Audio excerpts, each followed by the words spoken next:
র্যাবের একটা ব্যাটালিয়ন আমাকে প্রোটোকল দিয়ে নিয়ে আসছে, কত লক্ষ মানুষকে ঠেলে লাঠি চার্জ করে রক্তাক্ত করে যে আমাকে আনা লাগছে, এটা বোঝানোর মতো না যদি আপনারা না দেখতে পেতেন। পেকুয়ার ভাইয়েরা, তোমরা আজকে ইতিহাস গড়েছো।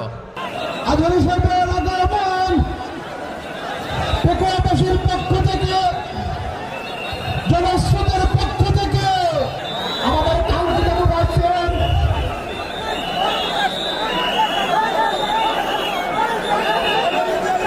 আমরা দৃষ্টি আকর্ষণ করতেছি, আমাদের যে এলইডি রয়েছে, আপনারা এলইডি ডাক্তার করতেছেন, আপনারা এলইডির পাশ থেকে চলে যান। এলইডি যদি কোনো এলইডি স্টার্ট হয়ে যায়, আলোচনা শুনতে কষ্ট হবে। সাংবাদিক বন্ধুগণ,